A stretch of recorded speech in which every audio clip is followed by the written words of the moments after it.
निश्चित रूप से इसमें बिल्कुल सच्चाई है, उसको राजनीतिक अखाड़ा बना दिया गया है। जबकि स्टूडेंट्स है वो हमारे अपने बच्चे हैं। हमने पहले दिन से डे वन से सरकार ने 3 मंत्रियों की और 1 लोकल विधायक की कमेटी बना दी। इससे ज्यादा और सरकार क्या संज्ञान लेगी। जब हमने पहले दिन ही और उससे पहले ही, क्योंकि मुझे लोकल होने के नाते मेरी ड्यूटी भी बनती थी, मैंने स्टूडेंट्स को बुलाया, उनको समझाया और उनके समझ में भी आ गई थी। लेकिन जब वो वापिस धरने पर गए तो जो विपक्ष के लोग हैं, बिल्कुल क्लियर बात मैं कह रहा हूँ, चाहे कांग्रेस के लोग हैं चाहे लोकल के लोग हैं, आज उनके पास कहने के लिए कुछ नहीं है, मुद्दा नहीं है उनके पास। इसलिए वो एक मंच बना करके, ताकि उनके अखबारों में फोटो चल जाए, उनके टीवी पे उनके बयान चल जाए, इसके लिए उन्होंने उसका यूज करने का काम किया है।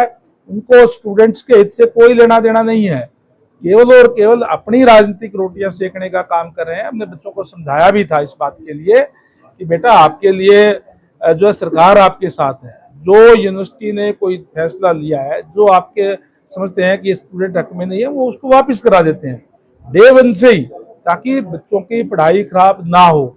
लेकिन वो राजनीति के षड्यंत्र के शिकार हो गए कहीं के विपक्ष की, और इसलिए वो कर रहे हैं।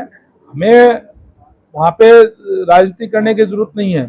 मैंने कहा कि मैं पहले दिन ही मैंने बच्चों को बुलाया, उनसे बात करी, उनकी मांगे मानी, और उसके बाद में माननीय मुख्यमंत्री महोदय के संज्ञान में आते ही उन्होंने 3 मंत्रियों की और 1 एमएलए की 4 सदस्यीय कमेटी बनाई। हमने उनसे बात करी, लेकिन हमारे पास बात करके बोले ठीक है जी। उसके बाद में आगे जाकर के कहीं न कहीं जो इसको बढ़ावा देना चाहते हैं, उसके वो धक्के चढ़ गए।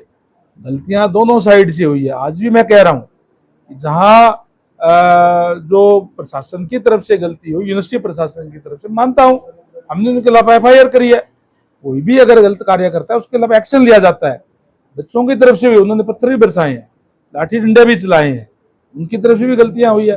लेकिन क्योंकि ये बच्चों का मामला था, ये निपट जाए, कोई दिक्कत किसी को ना आए, इसके लिए हमने किया। अदरवाइज तो फिर कानून अपना काम करेगा ना। अल्टीमेटम दिया सर 1 जुलाई तक बच्चों ने। मैंने कहा ना, मैंने कहा कि हमने बात शुरू से मान ली थी। बच्चों को आपके चैनल के माध्यम से भी कहता हूं कि बच्चे गुमराह ना हो, स्पष्ट आकर के बात करें, उनकी बात हम मान रहे हैं, नहीं तो फिर कानून तो अपना काम करेगा।